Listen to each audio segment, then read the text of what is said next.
The advance in the stock market this year has been incredibly narrow.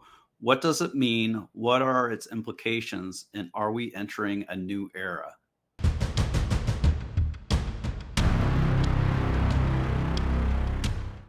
All right, let's dive into some charts that I've saved. Uh, so what a narrow stock market means is that only a few names are driving the performance of the S&P 500 or of a given index. Here we see call outs to the S&P 500, and we're seeing super micro is one of the biggest gainers on the year. Nvidia's here, and then we have huge names like Meta, which is formerly Facebook, Google, otherwise known as Alphabet, Amazon, Microsoft. These are very large stocks. So when they outperform, they drive the index notably higher. Why does this matter? Let's take a deeper look and look at the next chart. So here, Jim Bianco says this is at a 60-year extreme.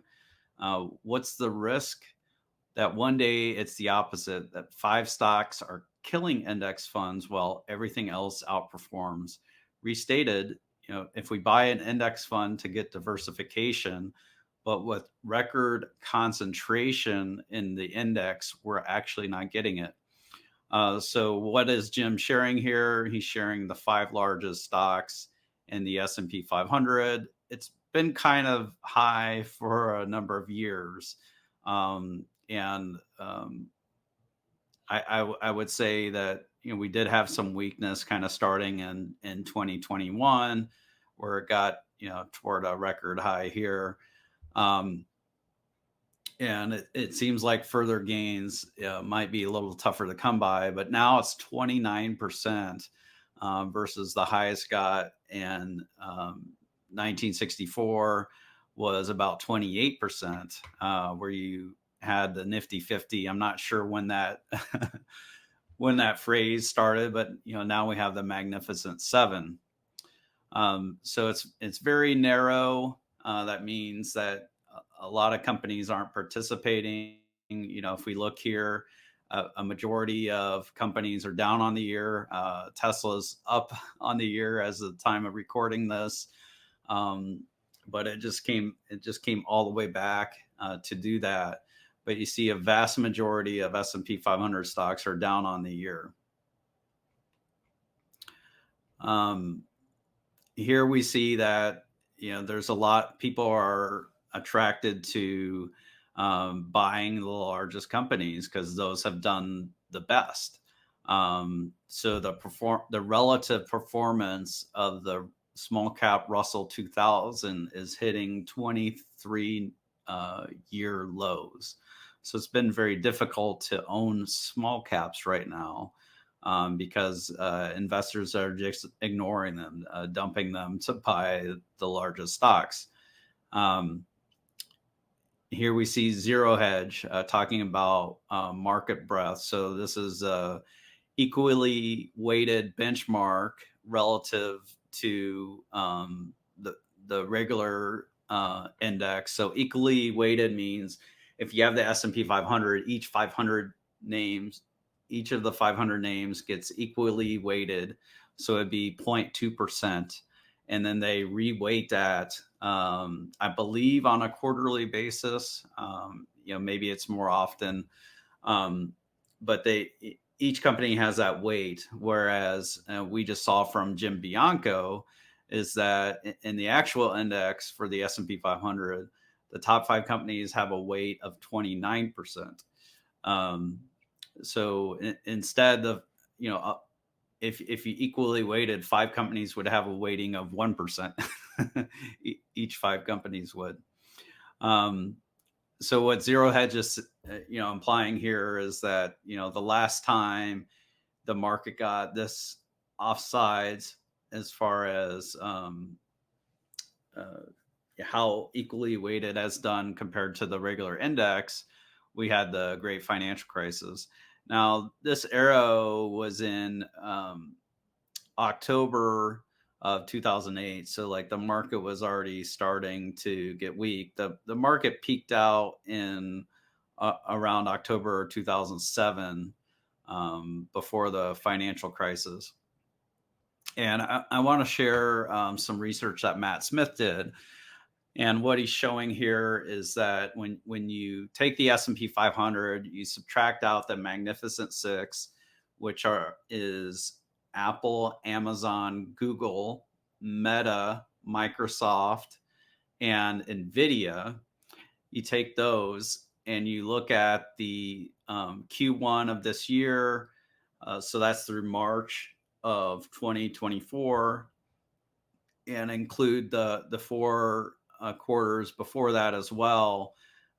Essentially, 85% of the S&P gains have been made from the Magnificent Six. So if you haven't owned those, you've been feeling some pain generally recently.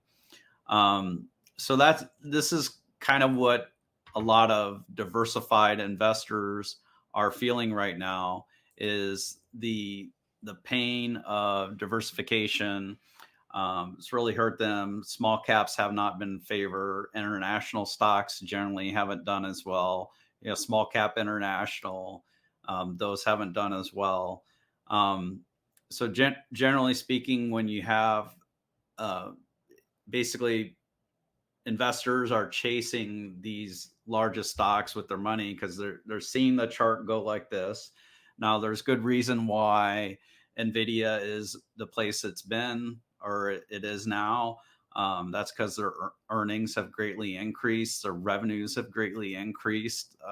I think it's the move has been deserved. I've been on the record on this channel, on Rebellionaire.com, on this YouTube channel about Nvidia, and I was ahead of Wall Street in saying in November of last year, what I think they would do this year. So certainly Nvidia is deserved, but it's concerning when you see investors chasing a very narrow part of the market. It is a big part of the market because it is, these large companies, these large dollar amounts, but it's investors aren't being very discerning. When they look at their 401k statement, they see the large cap growth fund doing the best, and then they shift dollars from other funds to the large cap growth fund. Now, there may be deserving companies that are in the rest of the S&P 500 or in the small cap area or in international that people are just ignoring because the performance of the stocks hasn't done well. So that's one thing we try to do is we try to look underneath the surface and see what companies are doing well, how are they growing versus how their stock is valued. So how is the market valuing the stock versus how do we think the company should be valued based off of their earnings and their fundamentals?